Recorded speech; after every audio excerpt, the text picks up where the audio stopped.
औरंगजेब की बात हो रही ना, पीसीआर जरा मुझे दीजिए, मैं देवकीनंदन जी आ रहा हूं, जरा दिखाइए मासरे आलमगिरी में क्या लिखा गया। लाइए दिखाइए जरा हमारे दर्शकों को। लोग कह रहे हैं कि औरंगजेब का नाम आप क्यों ले रहे हैं, ये आप देखेंगे तो आपको पता चलेगा कि मासरे आलमगिरी में इस वक्त क्या कहा गया है। दिखाइए पेज नंबर 60, मासरे आलमगिरी।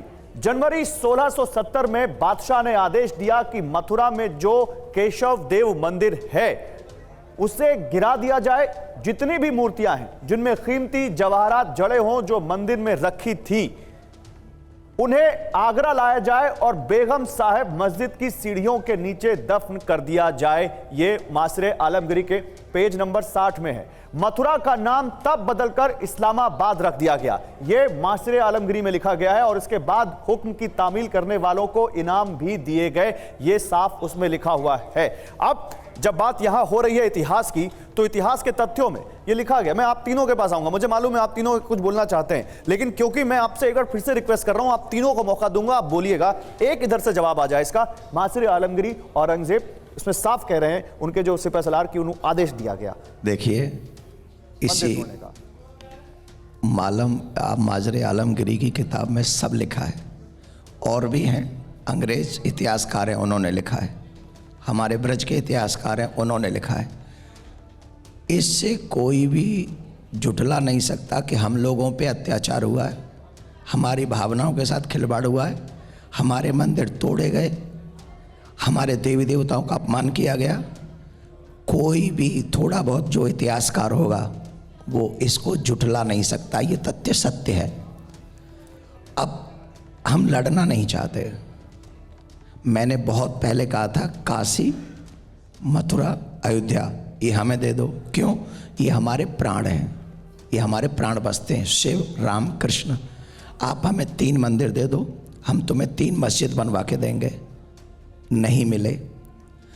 यहाँ पर भी मैं आज फिर से एक बात कही, फिर भी वो बात प्रारंभ में नहीं मानी गई।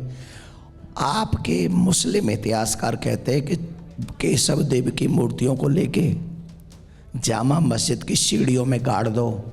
वाय, कौन सा सम्मान दे रहे थे? कौन सा भाईचारा था वो? ये भाईचारा था? नहीं, ये हम लोगों की आस्था को पैरों तले कुचलना है। उन लोगों से आपका कोई लेना देना नहीं है जो तीनों यहाँ बैठे हैं, बाहरी आक्रांता थे वो। आप और हम, आपके पूर्वज भी, क्योंकि एक टीवी चैनल पे आपने कहा था हमारे पूर्वज हिंदू हैं, तो आपके पूर्वजों ने भी रामकृष्ण शिव को पूजा है। उन पूर्वजों की आस्था के नाते ही हमें यहाँ टीवी चैनलों पे लड़ना नहीं चाहिए, बल्कि कहना चाहिए कि तीनों जगह दे देनी चाहिए। इस पे कोई विवाद नहीं होना चाहिए। मेहरुद्दीन अंग्रेज, सवाल सीधा है, सवाल सुन लीजिए पहले। औरंगजेब के शासन पर लिखी गई एक किताब जो उनके शासन के बारे में बताती है, जो आज कोलकाता की लाइब्रेरी में रखी भी हुई है, वो ये कहती है पेज नंबर 60 पर कि औरंगजेब ने ये आदेश दिया अपने सैनिकों को, अपने सेनापति को, कि मथुरा का केशव देव मंदिर तोड़ दो, वहां से मूर्तियां ले जाओ और जामा मस्जिद पर जो मस्जिद है जो आगरा की, उसकी सीढ़ियों के नीचे दफन कर दो। ये इतिहास में लिखा है, तो उसको आप बदल कैसे सकते हैं? आप इसको मानेंगे कि नहीं मानेंगे? देखिए, मैं एक बात कहना चाहूँगा, जब औरंगजेब के बारे में इतनी सारी बातें बताई जाती है, वो बड़े आक्रांत थे, उन्होंने बहुत सारे मंदिर तोड़े, तो फिर आप उनकी किताबों पर, जो मुगलों की किताबें, उन पर यकीन क्यों ला रहे हैं भाई? ये कौन सा तर्क है? आप अपनी बात बताइए, आप अपने फैक्ट बताइए। यहाँ पे वकील साहब, क्योंकि आप सामने वाले के फैक्ट तो मानने को तैयार नहीं, इसलिए आपको आपकी तरफ के फैक्ट दिए जा रहे हैं। वो बनता है, आप बीच में बोल देते हो एकदम।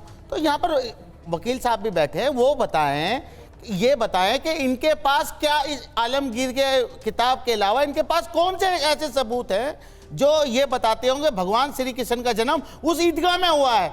तो मैं तो ये जानना चाहता हूं, वही सबूत तलाशने के लिए तो अब सर्वे होगा लोगों को। वही सबूत तलाशने के लिए तो अब सर्वे होगा। देखिए, सर्वे से क्या होता है, मेरी बात सुन लीजिए। ये बार बार इन्होंने भाईचारे की भी बात की थी। नहीं, सर्वे पे आइए पहले। मैं सर्वे पे आ रहा हूं। तो अयोध्या की बात की गई थी कि भाई अयोध्या के बाद अब हम कोई किसी तरीके का कोई विवाद नहीं होगा, और मुसलमानों ने उस फैसले को स्वीकारा भी और दिल से भी माना कि चलो अच्छा हुआ, कोई बात नहीं, आपस का जो मतभेद है वो खत्म हो जाना चाहिए। मगर ये जो एजेंडे के तहत काम हो रहे हैं, तो भाजपा तो शुरू से कहती आई कि काशी, मथुरा, बाकी पॉलिटिक्स में क्यों चले जाते हैं? वो ये पूरा, हम अभी टेक्निकल बातें कर रहे हैं, हम पॉलिटिक्स में क्यों चले जाते हैं? सर्वे से तय होगा कि वहां मंदिर था कि नहीं। आप सर्वे करा लीजिए। एक मिनट गौरव जी, एक मिनट, आप सर्वे करा लीजिए।